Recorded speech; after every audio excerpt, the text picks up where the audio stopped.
I want you to pause everything you are doing and imagine for a moment that you are standing at the vast and silent doorway of your own mind. You are not standing there as a helpless visitor waiting to be invited in, nor are you a victim seeking shelter from the storms of the world. You are standing there as the master architect surveying his domain. We often mistake the mind for a mere container, a passive vessel where random thoughts appear and disappear like clouds drifting through an open sky. But this is the greatest illusion of human existence. The mind is not a warehouse of memories. It is a workshop of creation. It is the birthplace of your entire world and the forge where the iron of your destiny is hammered into shape. Every single experience you have ever had, every circumstance that surrounds you right now, every opportunity that has greeted you, and every limitation that has held you back is nothing more than the outer expression of how you have been using this workshop. You may believe that life happens to you, that you are a cork bobbing on the violent waves of chance or fate, but I am here to tell you that life happens through you. The world you see with your physical eyes is not a cause, it is an effect. It is a mirror that reflects the intricate architecture you have built within the silence of your own consciousness. Most people walk through life strictly as observers of the screen of space. They see poverty and they believe in poverty. They see illness and they believe in illness. They see conflict and they accept conflict as an inevitable reality of the human condition. They allow their five senses to act as dictators, telling them what is true and what is false, what is possible and what is impossible. This is the behavior of a sleepwalker. The great tragedy is that they look at the shadows on the wall of their lives and try to fight the shadows. They struggle to change things on the outside by force, by manipulation, by sheer physical effort, not realizing that they are trying to comb the hair of the reflection in the mirror rather than combing their own hair. The architect does not fight the reflection. The architect changes the design. You are here to learn that there is a power within you that is older than the world and stronger than any circumstance. This power is your own wonderful human imagination. When I speak of imagination, I am not speaking of daydreams or the idle fantasies of a child escaping a boring classroom. I am speaking of the God power within you.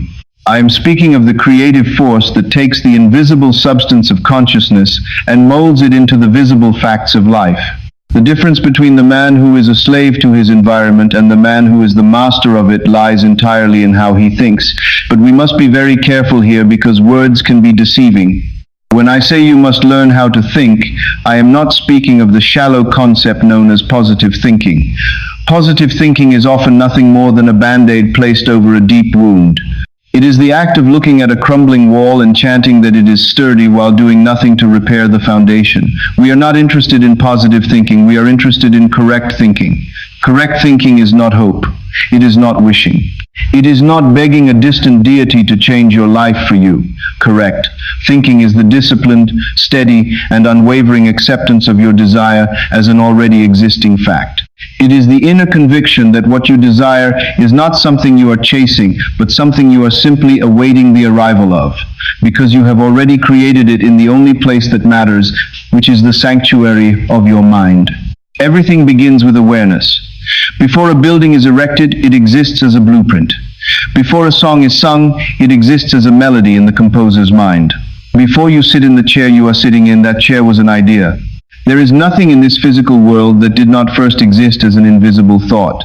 Therefore, if you wish to change the structure of your life, you must first change the blueprint.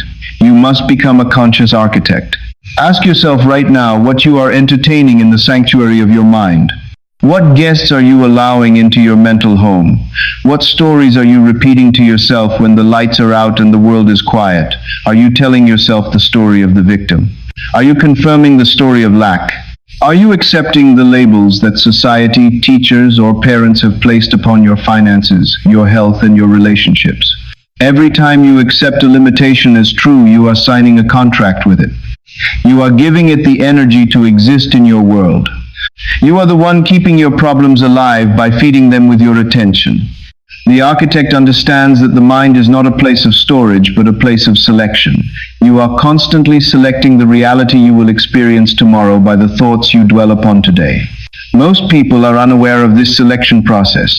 They react to the news, they react to the weather, they react to an unkind word from a stranger, and in doing so they plant seeds of discord that will inevitably grow into a harvest of confusion. But you are stepping out of that cycle today. You are stepping into the role of the creator, correct. Thinking requires a radical shift in your perception. It requires you to stop looking at what is and start looking at what you choose to be. This is a difficult discipline because your senses are noisy. Your senses will scream at you that your bank account is empty. Your senses will tell you that you are lonely. Your senses will show you medical reports and rejection letters. To the ordinary thinker, these facts are final. But to the architect, these facts are malleable. They are merely the residue of past thinking. If you do not like the shadows, you do not attack the shadow. You change the light. You change your inner state. We must go deeper into this concept of the inner state because it is the heart of the mystery. Your inner state is the sum total of your beliefs, your feelings, and your inner conversations. It is the atmosphere you carry around with you. The world responds not to what you want, and certainly not to what you beg for. The world responds to who you are, and who you are is defined by the state of consciousness you inhabit. If you want abundance, but your inner state is one of worry and penny pinching, you will never experience wealth, no matter how hard you work, because you cannot produce a rose from a thistle seed. The outer world is under a compulsion to manifest what you are conscious of being. Therefore, correct thinking is the act of assuming the feeling of the wish fulfilled before there is any evidence to support it. It is the audacity to declare it is finished while the storm is still raging. This is not madness, this is spiritual sanity. It is the recognition that the physical world is slow and heavy, while the mental world is instant and eternal. When you adjust the mental world, the physical world must follow, just as a wheel must follow the ox that pulls it. Let us dismantle the idea that you are here to react to the world. That is the philosophy of the follower. You are here to mold the world. Thought is the mold. Imagination is the sculptor. Feeling is the seal. When you think correctly, you are not engaging in idle daydreaming. There is a vast difference between daydreaming and intentional envisioning. To daydream is to escape reality because you find it unpleasant. It is a way to numb yourself. To envision, however, is to create reality. When you envision with the architect's mindset, you are not hoping it will happen. You are declaring that it is so. You are not asking for permission. You are exercising authority. The difference is everything. Most people live their lives asking, will this happen for me? The correct thinker says, it has already happened, and I now think, speak, and feel from the premise of its fulfillment. This shift from asking to knowing, from hoping to having, is the secret key that unlocks the door to a life of power. Consider the immense responsibility this places upon your shoulders. If you are the architect, there is no one left to blame. You can no longer look at your parents, your boss, the economy, or your past and say, they did this to me. They played their parts, yes, but they only played the parts you wrote for them in your own consciousness. This realization can be terrifying at first, but it is ultimately the most liberating truth you will ever encounter. If you created the prison, you hold the key to the lock. If your past thinking built a life of limitation, your present correct thinking can build a palace of freedom. The mind creates reality in the same way a projector creates a movie. If you do not like the movie, it is useless to yell at the screen. You must go back to the projector and change the film. The film is your conception of yourself. Who do you believe you are? Do you believe you are worthy? Do you believe you are chosen? Do you believe you are capable? Whatever you consent to believe, true or false, will harden into fact. This is the law. It is impersonal. It does not care if you are a good person or a bad person. It only cares about what you are conscious of being. Electricity will light a house or burn it down. It does not care. It only respects the laws of its own nature. Your awareness works the same way. So, as we prepare to journey through the specific techniques of thinking from the end, I need you to make a solemn agreement with yourself. You must agree to stop being a passive observer of your own life. You must agree to stand guard at the doorway of your mind. You are the architect, but you are also the guardian. You must decide today what you will no longer accept. You must decide today what you are now willing to assume. You must look at the chaotic construction site of your current circumstances and say, I am not moved by appearances. I see the finished structure. This ability to see the end before the beginning, to feel the joy of the harvest while the fields are still bare, is the mark of the awakened soul. It is the definition of faith. Faith is not blind trust. Faith is the loyalty to the unseen reality. It is the refusal to let the senses mock your vision. You are about to learn how to inhabit the state of your desire. You are about to learn how to talk, feel, and respond from a place of fulfillment rather than a place of lack. This is not a game of pretend. Pretending is shallow. It is a mask you wear for others. Assuming is deep. It is a transformation of your very being. When you assume a state, you merge with it. You become it. And once you become it inwardly, no power on earth can stop it from appearing outwardly. The blueprint is in your hands. The tools are in your mind. The power is in your awareness. Let us now step into the workshop and begin the work of building a life that is worthy of the greatness that lives within you. We arrive now at the precipice of the single greatest misunderstanding in the history of human manifestation, a subtle psychological trap that has kept millions of well-meaning seekers in a state of perpetual frustration and endless waiting. I call this the Great Deception because it is so deceptive in its simplicity that it hides in plain sight, camouflaged by our very language and our habitual way of interacting with the world. This deception is the failure to distinguish between thinking of a desire and thinking from a desire. You must understand that the human mind is an instrument of navigation, and like any navigation system, it requires a precise coordinate of origin. Most people believe they are navigating toward their goal, but in reality they are merely looking at it through a telescope of hope, and by the very act of looking at it, they keep it permanently in the distance. When you think of a desire, you are operating from the consciousness of separation. You are standing here in the present moment of lack, and you are projecting your dream over there into the future of possibility. You say to yourself that you are visualizing your success. You say you are focusing on your goal, but examine the structure of your thought closely. By looking at the goal, you are affirming a duality. You are affirming that there is a you here who is incomplete and a thing over there that is complete. The subconscious mind, which is the great engine of creation, does not hear your wish. It hears your position. It hears your declaration of distance. If you are looking at wealth, you are confirming that you are poor. If you are looking at health, you are confirming that you are sick. If you are looking at companionship, you are confirming that you are lonely. The very act of desiring something implies that you do not possess it. And so the more intense your desire, the deeper your conviction of lack becomes.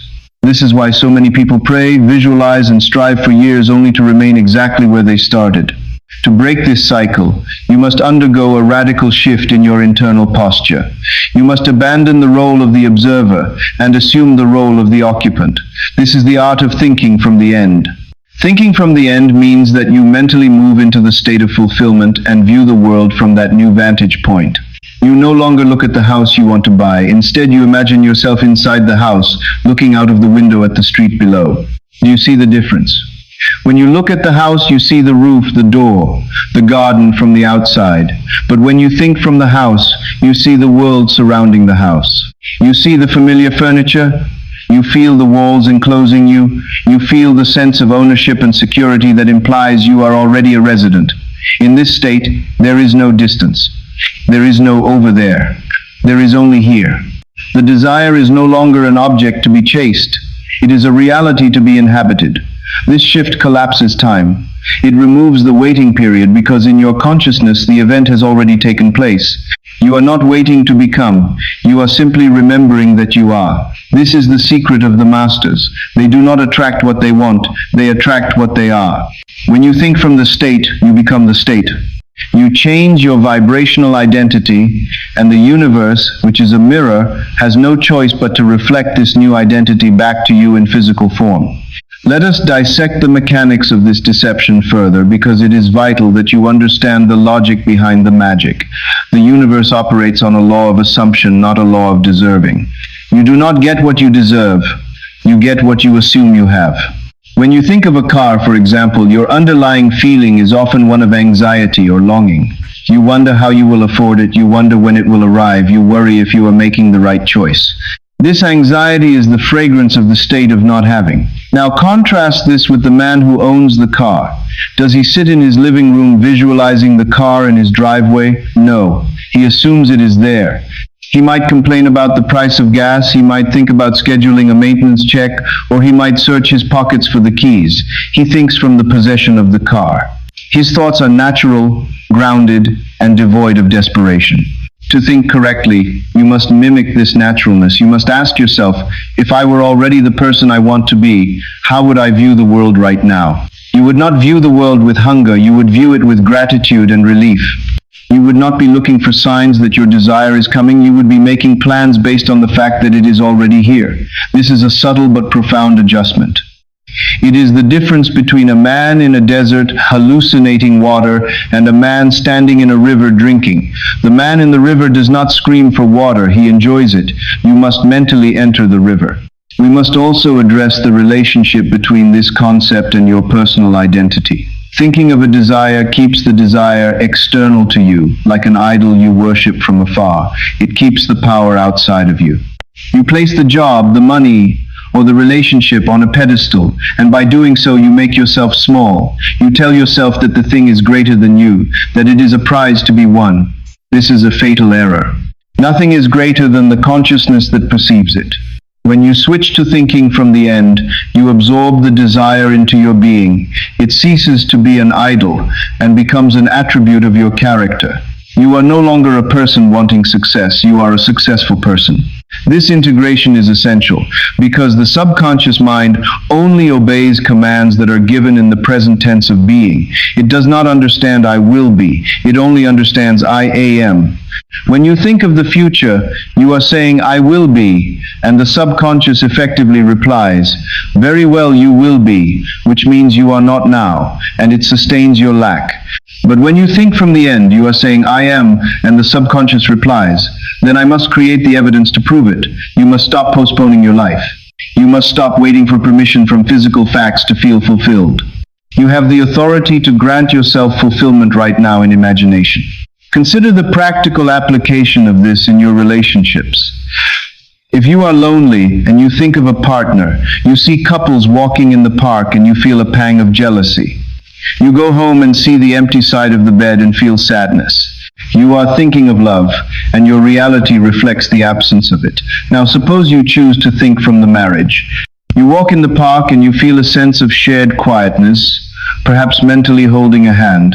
You look at the empty side of the bed and feel a sense of peace, knowing your partner is simply in the other room or away for a moment, but they belong to you. You mentally conduct conversations with them.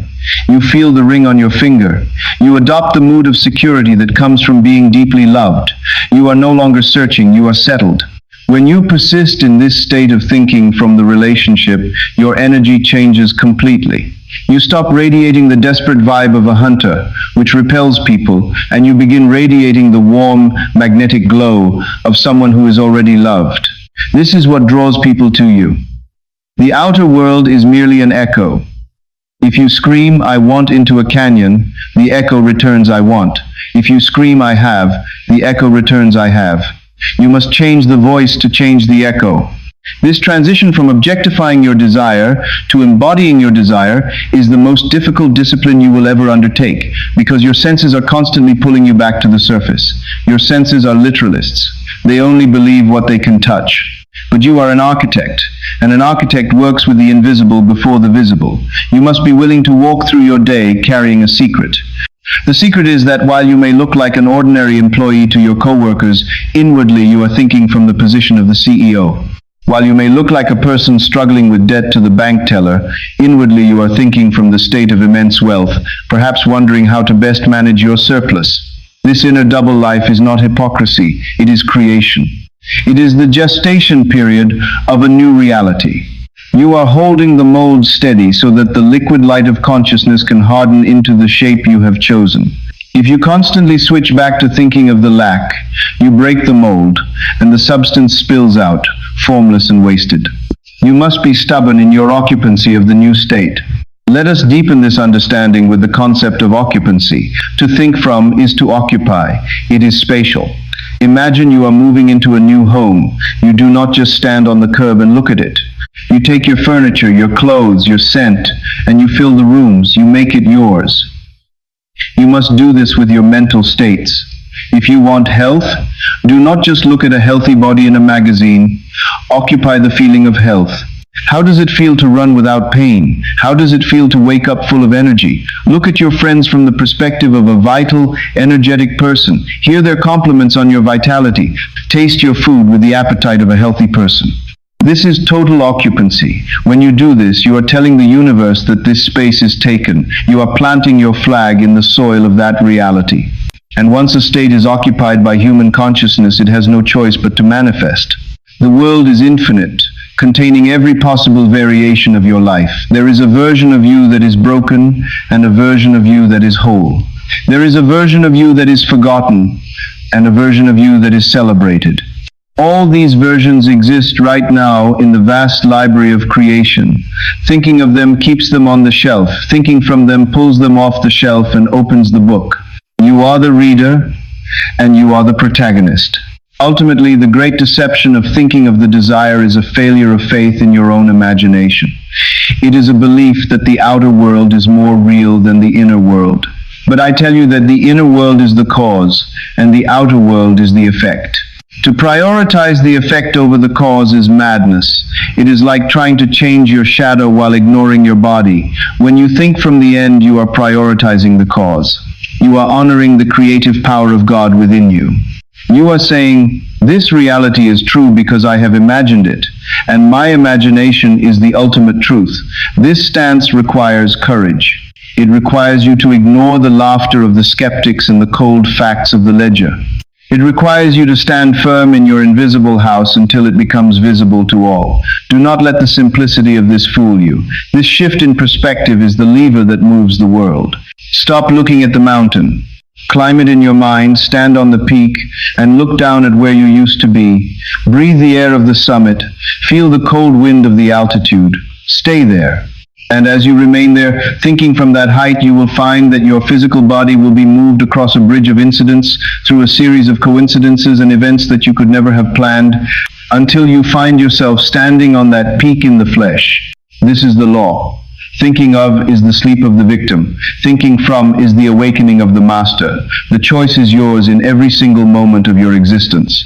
We have explored the visual aspect of the architect's mind, the ability to see the end and occupy the space of your desire, but now we must turn our attention to the auditory power of your consciousness, because sight alone is not enough to sustain a reality. There is a sound to creation, a silent frequency that vibrates beneath the surface of every event in your life, and that sound is your inner conversation. Most people move through the world believing that their private thoughts are secret, contained within the skull, hidden from view, and powerless to affect the concrete walls of reality. But this is the most dangerous misconception you can hold. Your inner speech is not merely a commentary on life, it is the cause of life. Every moment of your waking day, you are carrying on a ceaseless dialogue with yourself. You are arguing, justifying, complaining, rehearsing, and debating. This internal chatter is the true blueprint of your world. While you may smile at your neighbor, shake hands with your boss, and speak words of polite optimism to your family, the universe is not listening to the words coming out of your mouth.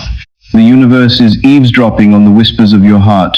It is listening to what you say when you are alone in the shower, when you are driving in traffic, and when you are staring at the ceiling in the middle of the night. If your outer words declare, I am successful, but your inner speech is a constant loop of, I don't know how I'm going to make it, they are treating me unfairly, or I am so tired of this struggle, then you are neutralizing your own power. You are canceling out your desires. You cannot build a palace on the outside while you are digging a grave on the inside.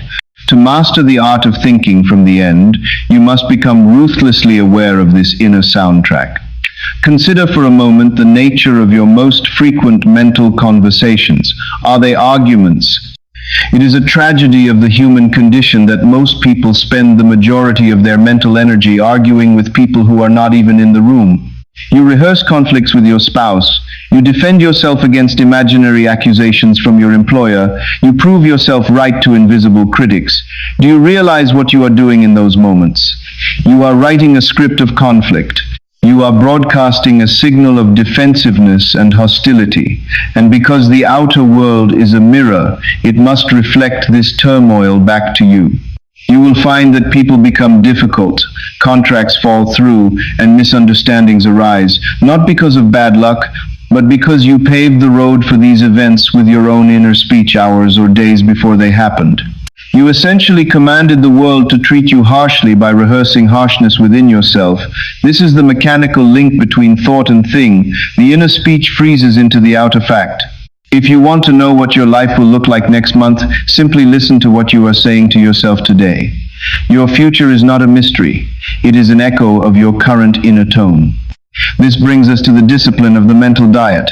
Just as you would not feed your physical body decayed food and expect vibrant health, you cannot feed your mind decayed conversations and expect a vibrant destiny. You must arrest these negative inner talks the moment they begin. This requires a vigilance that few are willing to cultivate, but it is the price of freedom. When you catch yourself starting a mental argument, you must stop immediately. Do not finish the sentence. Do not indulge in the satisfaction of being right in your head. Instead, you must overwrite the track. You must replace the argument with a conversation from the premise of the wish fulfilled. If you are worried about a business meeting, do not rehearse the negotiation or the struggle.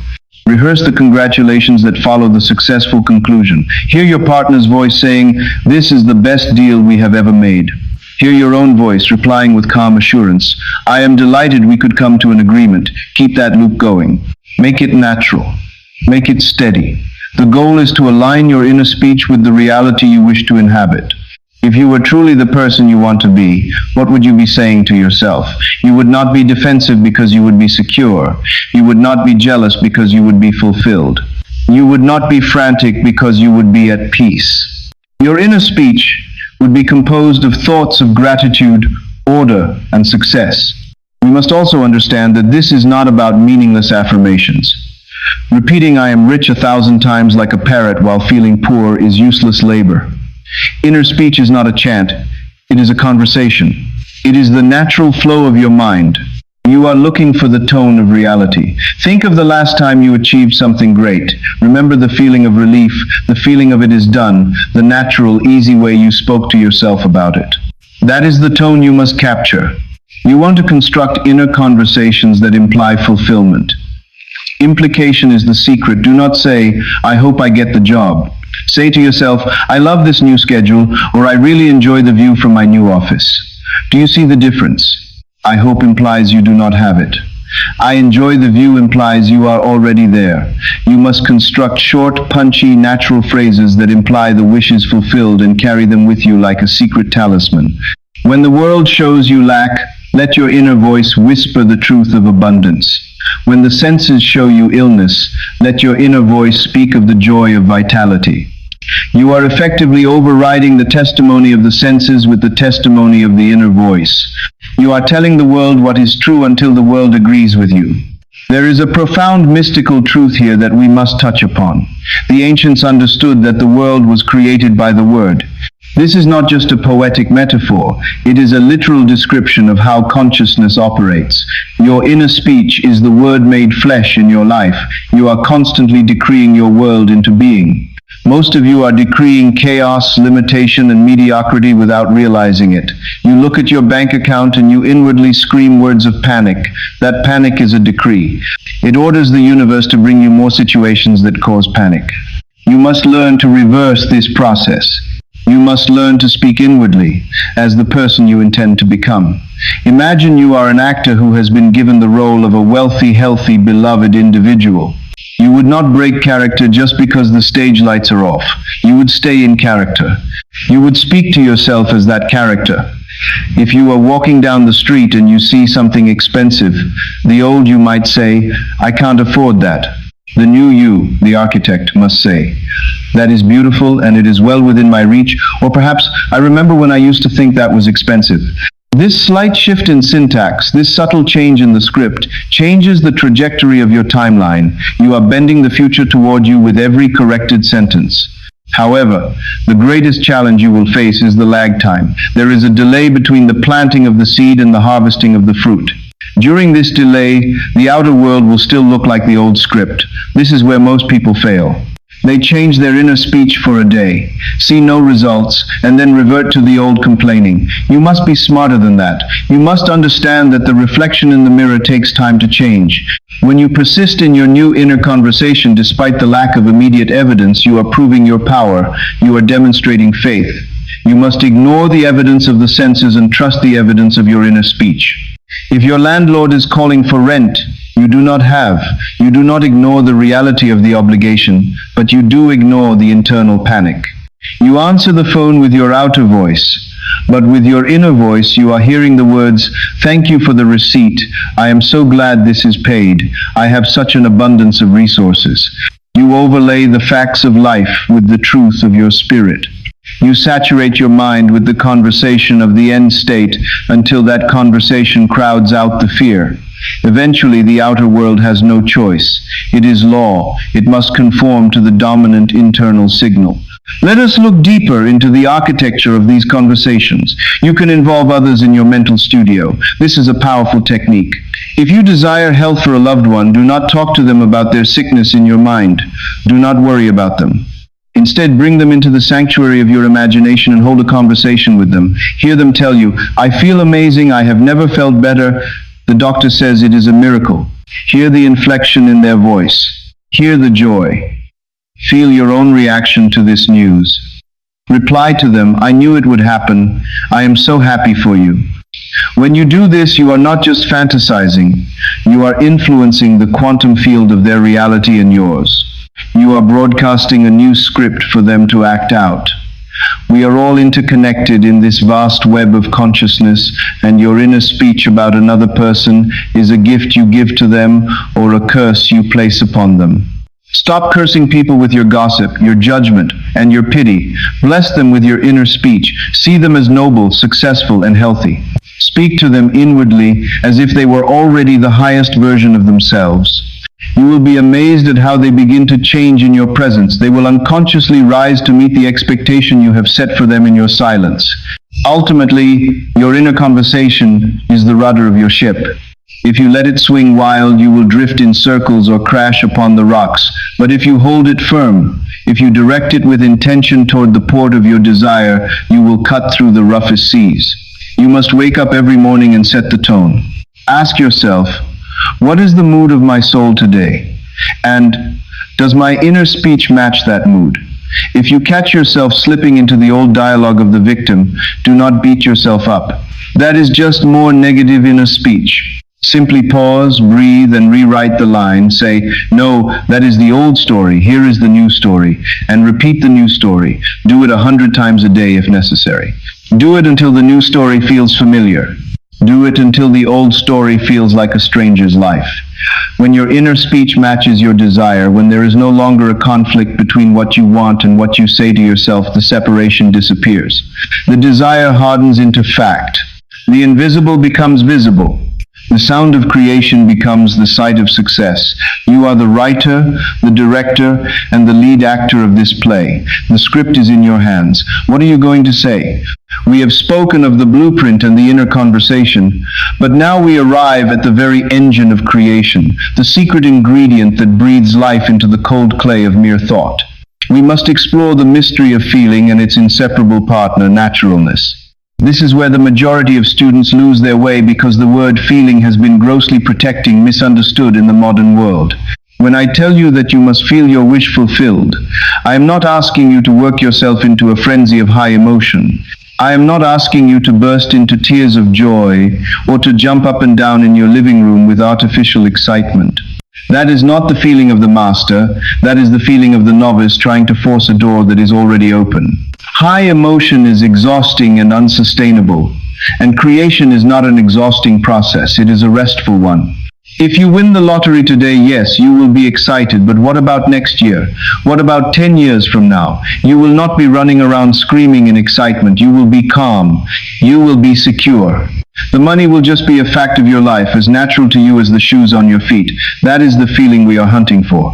We are looking for the sensation of reality, the quiet, profound, and unshakable knowing that it is done. The feeling of the wish fulfilled is not an explosion, it is a relief.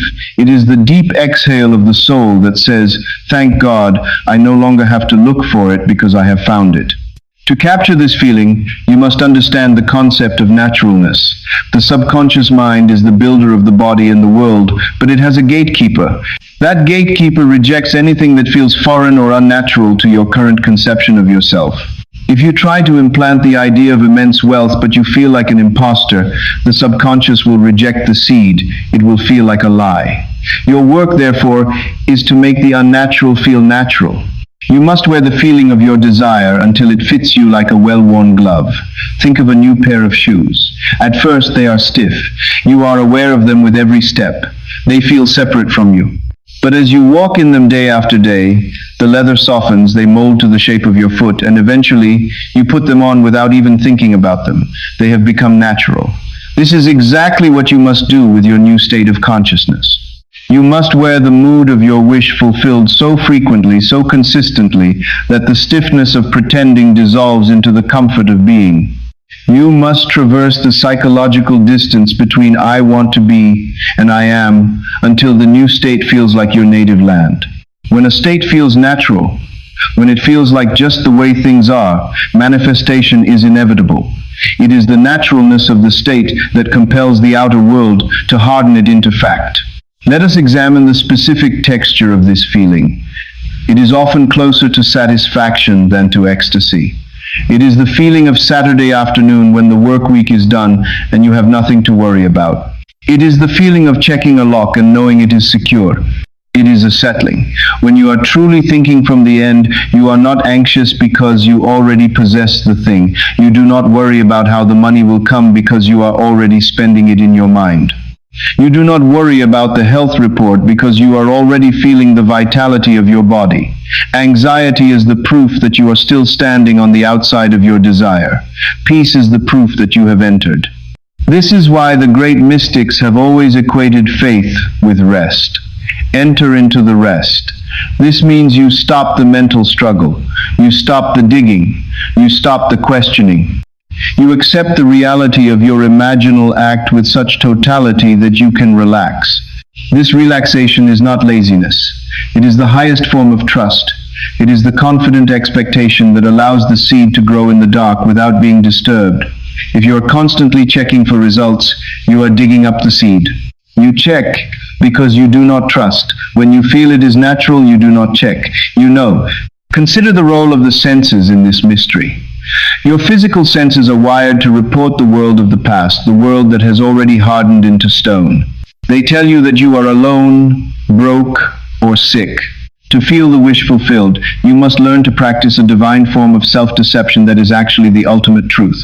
You must withdraw your attention from the evidence of the senses and place it entirely on the evidence of your imagination. This requires a sensual vividness in the mind. When you enter your imaginal scene, do not just see it as a picture on a wall. Enter it. Touch the furniture. Smell the ocean air. Hear the specific tone of a friend's voice. Shake their hand and feel the solidity of their grip. The more sensory detail you add to the inner world, the more natural it becomes. You are tricking the subconscious mind. It cannot tell the difference between a real physical experience and a vividly imagined one. If you construct a scene of congratulations and you loop it with feeling, your subconscious records it as a fact. It says, "This has happened," and it immediately sets about rearranging the furniture of your life to match that fact. You are literally hacking the operating system of your reality by inputting new sensory data through the portal of your imagination. We must also address the catch-up period, or what I call the time lag of naturalness. There is often a delay between your inner acceptance and the outer manifestation. During this time, you may feel like a fraud. You may be walking around with holes in your shoes while mentally walking the halls of a palace. The world will call you delusional. The logical mind will mock you. This is the test. This is the fire that purifies the gold. You must be willing to persist in the feeling of naturalness even when every fact in the world contradicts it. You must be able to look at the empty bank account and feel the natural weight of wealth so strongly that the physical emptiness seems like the illusion, and indeed, it is the illusion. The facts of today are dead. They are the ashes of yesterday's thoughts.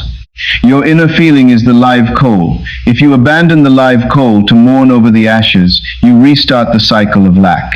But if you persist, if you refuse to lower your standard, if you continue to walk in the assumption that you are who you want to be, the fraud becomes the truth. The mask eats into the face. You eventually merge with the ideal so completely that you cannot tell where the acting stopped and the reality began. There is a profound connection between feeling and gratitude. Gratitude is the ultimate signal of reception. You do not say thank you for something you hope to get. You say thank you for something you have received. Therefore, the feeling of gratitude is the most powerful frequency you can broadcast. It signals to the universe that the transaction is complete. Thank you, Father. This is not a plea, it is a seal. If you can cultivate a mood of deep, quiet thankfulness for your desire before it appears in the physical world, you are operating at the level of the master architect. You are effectively closing the circuit.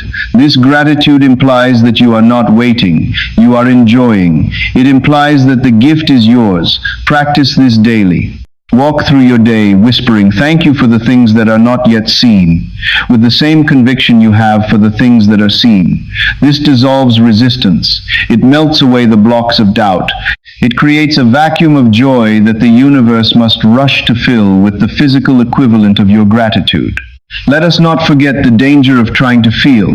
The moment you try to feel happy or try to feel wealthy, you introduce tension. Tension is the enemy. You cannot force naturalness any more than you can force yourself to fall asleep. You must allow it. You must surrender to it. It is a yielding. Imagine you are floating on water. If you struggle and thrash, you sink. If you relax and lean back, the water supports you. The feeling of the wish fulfilled supports you in the same way. You lean back into the state. You assume it is true, and you let that assumption carry you. If you find yourself straining, stop, reset. Go back to the neutral state and simply ask yourself, how would I feel right now if it were true? And wait for the answer to arise naturally. It might come as a light smile, it might come as a straightening of the spine, it might come as a deep breath. Whatever comes, that is the feeling, trust it. Do not look for fireworks. Look for the quiet glow of truth. You will know you have succeeded in making the state natural when you no longer feel the desperate need to do techniques. When you are hungry, you think about food constantly. You look at menus, you smell cooking, you plan your meal. But once you have eaten a full, satisfying meal, you stop thinking about food. You are satisfied. The hunger is gone. It is the same with manifestation. When you have truly accepted the state, when you have truly felt the reality of it, the hunger for it disappears. You no longer feel the need to visualize it 20 times a day because you know it is yours. You might still enjoy visiting the scene, but you visit it now for pleasure, not from a place of desperate necessity. This spiritual satiety is the clear signal that the pregnancy has begun. The seed has taken root. You can now go about your business, chopping wood and carrying water, knowing that the harvest is inevitable. You do not need to pry open the earth to check the seed. You know it is growing because you feel the fullness of it within you. The mystery of feeling is that it transcends logic. Logic relies on the sequence of cause and effect visible in time. Feeling leaps over time and claims the effect now. By claiming the effect, you retroactively create the cause. This is a concept that baffles the rational mind but is easily understood by the spiritual heart. When you appropriate the feeling of the end, you are commanding the universe to create the means. You do not need to know the how. The how is not your business. The how belongs to the infinite wisdom of the greater self. Your business is the what and the who. Who are you? You are the one who has already received. Stay in that feeling. Guard it from the skepticism of the world. Protect it from the doubts of your own intellect. Return to it every time you drift away. Make it your dwelling place, not just a hotel you visit on Sundays. Live in the feeling of the wish fulfilled, sleep in it, wake in it, and watch as the hard, stubborn facts of your life melt like wax before the fire of your sustained inner conviction. This is the secret. This is the way. This is the path of the architect who knows that feeling is the secret and naturalness is the key. We have spoken at length about the art of creation, of looking forward and planting new seeds for the future, but we must now address a fundamental problem that plagues every single human being. That problem is the weight of the past. You cannot expect to build a magnificent new structure if the foundation is cluttered with the debris and rubble of yesterday's failures. Most people are dragging a heavy sack of disappointments, arguments, and limitations behind them, and every morning they wake up and dip their hands into this sack, contaminating their new day with the energy of the old day. They believe that the past is fixed, that it is written in stone, that it is a closed book that can never be reopened. But I am here to tell you that this is the greatest fallacy of the human mind. The past is not fixed. The past is fluid. It is merely a memory, and a memory is nothing more than a present-time image that you are choosing to keep alive with your attention. If you can change your present imagination, you can change your past. And by changing your past, you change the trajectory of your future. This brings us to the most vital, the most practical, and the most transformative technique in this entire philosophy, a technique I call the pruning shears of revision. Just as a skilled gardener does not allow his vine to grow wild and chaotic, producing small and bitter grapes, you must not allow your day to grow wild. You must prune it. You must cut away the dead wood of negativity and shape the vine of your life so that it produces only the fruit of success and joy. If you do not prune your thoughts, if you do not revise your day, you are simply reinfecting your tomorrow with the viruses of today. The logic behind revision is rooted in the understanding that your world is nothing more than your consciousness pushed out. If you had an argument with your boss this morning, and you go to sleep tonight replaying that argument, feeling the anger, hearing the insults, and stewing in the injustice of it, you are essentially signing a contract with the universe to repeat that conflict. You are telling your subconscious mind, "This is who I am, and this is what I expect." Therefore, the universe must produce more conflict, more arguments, and more injustice in your immediate future to match that vibration. You are caught in a loop. To break this loop, you must intervene. You must rewrite the script. This is not about lying to yourself. It is about choosing the reality you prefer. At the end of every day, before you drift off into the sleep of the night, you must review the events of the day. Do not review them with judgment or regret. Review them as an editor reviews a film reel. Look at the scenes. Identify the moments that were disharmonious. Identify the moments where you felt small, where you heard bad news, or where you reacted with fear. Now here is the secret. You do not just accept them, you rewrite them. You replay the scene in your imagination, but this time you change the script. You make it happen, exactly as you wish it had happened. Let us be very specific about how this works in practice so you can apply it tonight. Suppose you received a letter of rejection today. The physical fact is the letter in the trash can. But the spiritual fact is what you do with it now. Close your eyes. Go back to the moment you opened the mail. In your imagination, tear up the rejection letter and replace it with a letter of acceptance. Hold the new paper in your hands. Feel the texture of it. Read the words you wanted to see. "We are thrilled to accept you." Or, "The check is enclosed." Hear your own voice crying out in joy to a family member, "I got it." Feel the relief washing over you. Do this over and over again. Loop this new scene. Give it all the sensory vividness of reality. What are you doing? You are pruning the vine. You are cutting off the branch of failure and grafting on the branch of success. You are neutralizing the negative energy of the memory. When you do this with intensity, something miraculous happens. The memory of the rejection loses its sting. It feels distant, like something that happened to someone else, while the memory of the acceptance begins to feel like the true history. You are literally altering the data in your subconscious mind, and because the subconscious acts on the data it holds, it will take this new fact and begin to reshape your future to align with it. You might find that the rejection is overturned, or a better offer comes from nowhere, or the situation dissolves entirely. You have changed the cause, so the effect must change. This technique is the true meaning of forgiveness. True forgiveness is not a moral act of tolerating bad behavior. It is not saying, "I forgive you for hurting me," while still remembering the hurt. That is not forgiveness, that is martyrdom. True forgiveness is a radical act of mental alchemy. It is the total obliteration of the offense from your consciousness. You forgive a person by revising them. If someone was rude to you, you rewrite the scene where they were kind and respectful. You replay this new scene until you feel the warmth of their kindness. When you can think of that person and no longer feel the sting of their rudeness, but instead feel the warmth of the revised scene, you have truly forgiven. You have wiped the slate clean. And the most beautiful part of this mystery is that the other person will change. They will not know why, but they will treat you differently. They will respond to the new script you have written for them. You are the operant power. They are only witnesses to your inner state. If you keep them trapped in the role of the villain in your mind, they must continue to play the villain. Use the pruning shears to release them, and you release yourself. You must understand that time is not a linear track that you leave behind. It is a vast accumulation of present moments. The past is alive right now in your neural pathways and in your energy field. If you were poor 10 years ago and you still dwell on that poverty with emotion, you are keeping that poverty alive in your present. Revision destroys the pattern. It is the only way to break the generational chains of trauma and limitation. If you had a difficult childhood, you can revise it.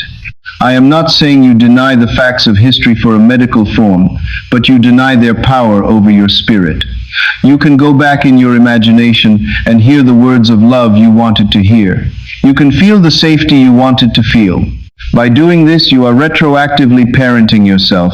You are feeding your inner child the nourishment it starved for. And remarkably, you will find that your present behaviors change. The insecurities, the fears, and the defensive mechanisms that were born from those past traumas will begin to wither away because you have cut their roots. You have pruned the vine. The shadow cannot exist without the object that casts it, and if you dissolve the object in your mind, the shadow vanishes from your world. This practice requires discipline. It is easy to come home tired, turn on the television, distract yourself, and fall asleep with the heavy residue of the day's frustrations still clinging to you. But the architect is disciplined.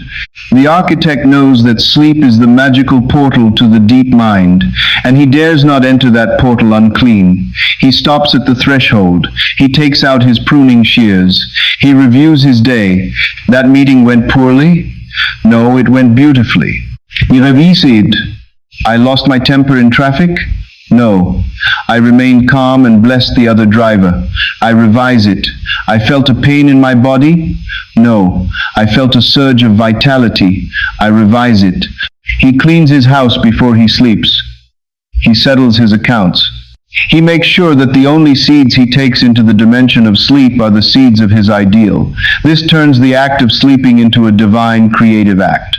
Instead of 8 hours of unconscious drifting, your sleep becomes 8 hours of incubation for your perfect life. You wake up lighter. You wake up with a sense of expectation. The jagged edges of yesterday have been smoothed out, and the path for today has been made straight. Consider the compounding effect of this. If you revise your day every single night for a month, you have essentially rewritten a month of your life. You have removed 30 days of weeds and planted 30 days of flowers. What kind of harvest will that produce? It must produce a harvest of abundance, harmony, and peace. Most people are drowning in a sea of accumulated negativity because they have never pruned their vines. They let every weed grow. They let every insult take root. They let every disappointment flourish until their garden is a jungle of despair. You are taking control of the garden. You are deciding what stays and what goes. You are realizing that you are not the victim of your memories. You are the writer of them. You can edit the tape. You can splice in new footage. You can add a soundtrack of applause where there was silence. This is your divine right. It is the power to redeem the past. To redeem means to buy back. You are buying back the energy you wasted on negativity and investing it into your glorious future. Do not underestimate the power of this technique to heal relationships. If you are estranged from someone, do not try to fix it with force on the outside. Go into your imagination. Construct a scene where you are talking to them. Hear them apologize, or apologize to them. Feel the embrace of reconciliation. Feel the love flowing between you. Make it so real that you cry tears of relief. Do not worry about how it will happen physically. Just establish the truth of it mentally. You will be astounded by the bridge of incidents that appears. The phone will ring. An email will arrive. A chance meeting will occur.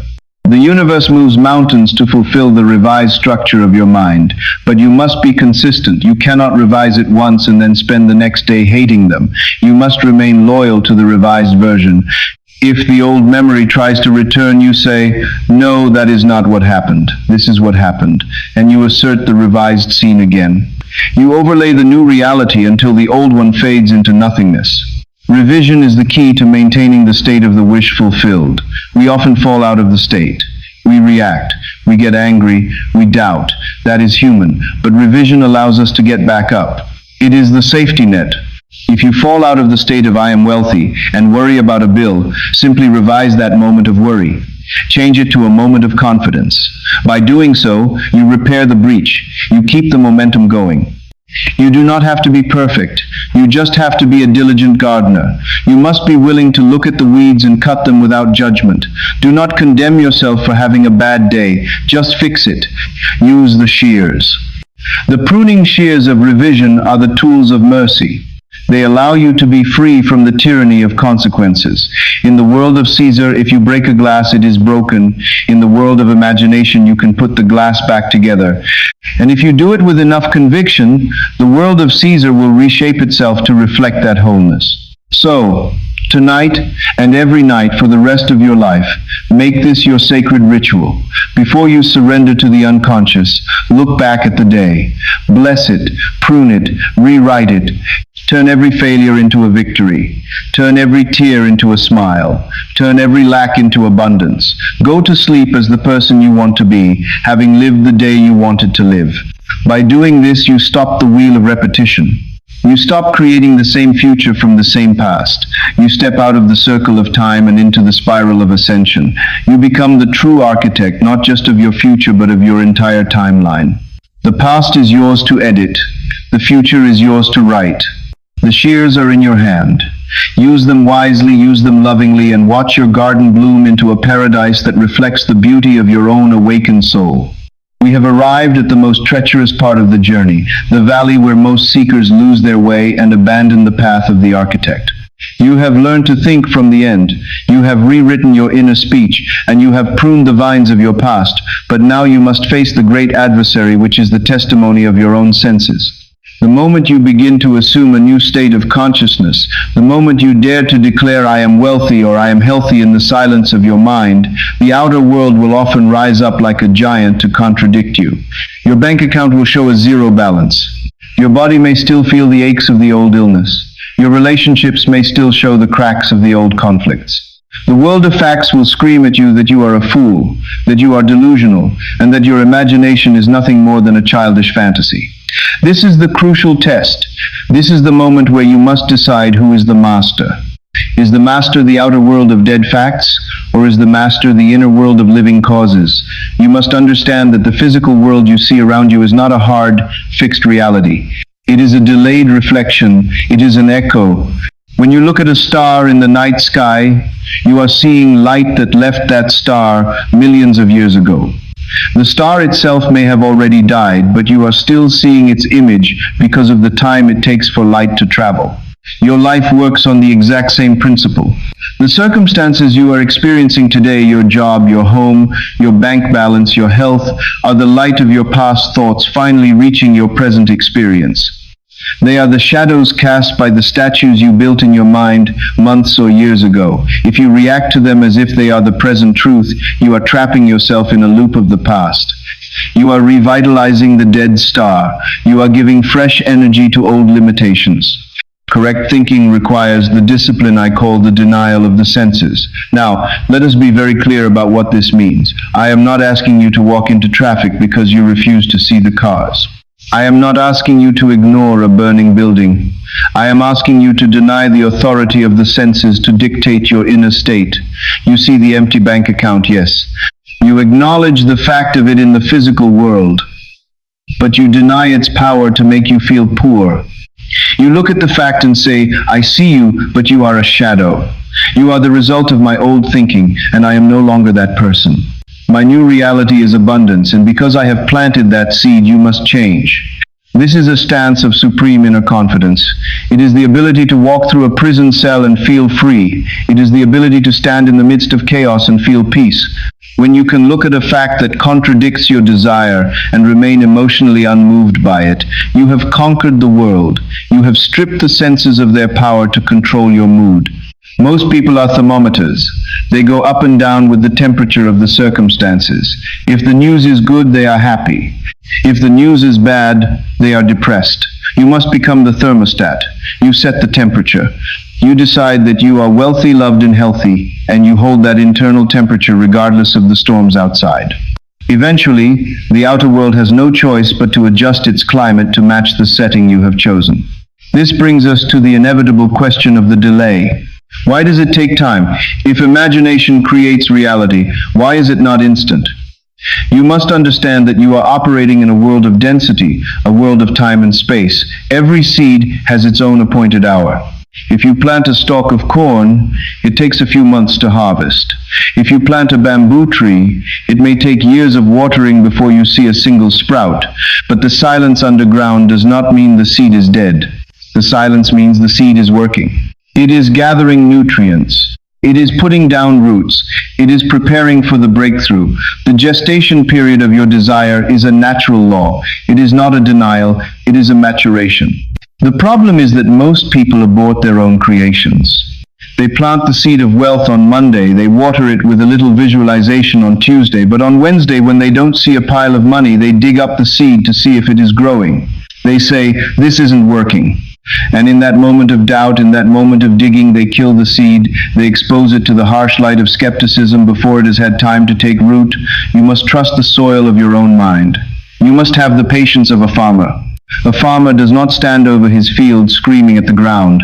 He goes about his business. He trusts the cycles of nature. He knows that if the seed was good and the soil was prepared, the harvest is inevitable. Your desire is the seed. Your imagination is the soil. Your trust is the water. Leave it alone. Let it grow. Do not keep checking for evidence. The checking is the doubt. The knowing is the faith. During this interval of time, the old version of you, the old man, will try to survive. The old man is the bundle of habits, fears, and beliefs that created your current life. He does not want to die. He wants to keep his job as the director of your life. He will use your senses as weapons against you. He will point out the bills. He will point out the rejection letters. He will whisper in your ear, "Who do you think you are? Look at reality." You must realize that this is just the death rattle of the old self. Do not fight him. Do not argue with the facts. Arguing gives them energy. Simply withdraw your attention. Attention is the currency of the universe. What you pay attention to, you buy. If you pay attention to the lack, you are buying more lack. If you pay attention to the delay, you are buying more delay. You must become indifferent to the evidence of the senses. This indifference is a powerful weapon. It says you do not matter because you are not the truth. Turn your back on the sensory world and return to the inner sanctuary. In that sanctuary, you are already the person you want to be. Live there. Spend your mental time there. The more you inhabit the inner reality, the faster the outer reality will collapse and reshape itself. The delay is only as long as your resistance. The more you waver, the longer it takes. The more you are single-minded, the faster the bridge of incidents will appear. You must also be wary of the trap of looking for signs. Show me a sign that it is coming, the doubter asks. But the architect knows that he is the sign. Your inner conviction is the only sign you need. When you are looking for signs on the outside, you are saying, "I do not have it yet." You are operating from lack. You are waiting for the world to validate you. The world cannot validate you. It can only reflect you. If you are waiting for a sign, the reflection will show you waiting. You must become the validation. You must feel so secure in your assumption that you do not need the world to confirm it. Does a rich man look for signs that he is rich? No, he knows he is rich. He walks with the assurance of his wealth. You must wear that assurance. When you stop looking for proof, the proof appears. This is the paradox of creation. As long as you are desperate for the result, you push it away. Desperation implies separation. When you release the need for external proof and rest in the internal knowing, you close the gap. You merge with the desire. And when you merge with it, it must manifest. It is law. Consider the concept of the bridge of incidents. This is the series of events that will lead you from where you are to where you want to be. You cannot foresee this bridge. It is constructed by a wisdom far greater than your conscious intellect. It may involve a chance meeting, a sudden firing, a lost letter, a wrong turn in traffic. To your senses, these events may look like accidents or even misfortunes. If you lose your job, your senses will panic. How can I be wealthy if I have no job? But perhaps that job was the very thing blocking you from the career that will bring you millions. Perhaps the firing was the necessary first step on the bridge. The senses judge by appearance. They are short-sighted. They see only the immediate obstacle. But the architect trusts the invisible engineer. You must assume that everything happening is part of the plan. Even the setbacks are part of the bridge. When you hold the end clearly in your mind, the means will take care of themselves. You do not need to micromanage the universe. You do not need to figure out the how. The how is already done. Your job is to remain loyal to the what. Faith, in this context, is not a religious hope. It is a loyalty to the unseen reality. Can you remain loyal to your inner vision when the entire world tells you it is a lie? Can you walk through a hospital ward and see only health? Can you walk through a depression and see only prosperity? This is the muscle you are building. It is the muscle of the gods. Every time you refuse to react to a negative fact, you grow stronger. Every time you replace a fear with an assumption of success, you accelerate the harvest. You are training yourself to live from the inside out. Most people live from the outside in. They let the world dictate their thoughts. You are reversing the flow. You are letting your thoughts dictate the world. This requires a stubbornness of spirit. You must be obstinate in your assumption. You must be like a rock in a river, letting the waters of circumstance flow around you without moving you. I am that I am, you declare, and no fact can shake that. There is a moment in this process where the delay ceases to matter. This is a beautiful moment. It is the moment of Sabbath or rest. You reach a point of such deep conviction that you no longer care if it happens tomorrow or next year, because you have experienced it so fully in your imagination that you are satisfied. You have tasted the fruit in your mind, and it was sweet. The physical manifestation becomes almost secondary, a mere shadow of the joy you have already felt. Paradoxically, it is usually in this moment of total detachment and satisfaction that the physical manifestation rushes in. Why? Because you have stopped offering resistance. You have stopped trying to make it happen. You have simply allowed it to be. You have removed the block of anxiety. The delay, therefore, is not a punishment. It is a mirror of your own readiness. It is giving you time to become the person who can hold the blessing. If you received the wealth before you had the consciousness of wealth, you would lose it. The delay is your training ground. It is preparing your nervous system to endure the voltage of your desire. So, when you wake up tomorrow and the world looks exactly the same as it did today, do not despair. Do not throw your hands up and say, "This doesn't work." Smile at the illusion. Treat the world like a stage set that is currently being changed. The curtains are down, the workers are moving the furniture, and the new scene is being prepared behind the veil. Do not boo the stagehands. Wait for the curtain to rise. Keep your eyes on the script you have written. Keep your ears tuned to the inner applause. The outer world is heavy and slow to turn, like a massive ship, but the rudder of your attention has already turned it. The momentum of the past is dying, and the momentum of the new direction is building. Every second you stay in the state of the wish fulfilled, you are adding fuel to the new engine. Every time you react to the senses, you are cutting the fuel line. Choose your engine. Choose your direction. Walk by faith, not by sight. For sight shows you the history of your dead thoughts, but faith reveals the glory of your living future. The illusion is strong, but the architect is stronger. Stand firm, and the walls of Jericho must fall before you. We have journeyed together through the architecture of the mind, examining the blueprints of desire, the tools of inner speech, the pruning shears of revision, and the discipline of ignoring the sensory delay. But now we must arrive at the final and most terrifying truth of all. All the techniques, all the philosophies, and all the mental disciplines we have discussed are completely useless without the engine that drives them. That engine is not a distant God. It is not a cosmic force that decides your fate based on a ledger of good and bad deeds, and it is certainly not luck or chance. That engine is you. You are the operant power. This phrase is the cornerstone of your awakening.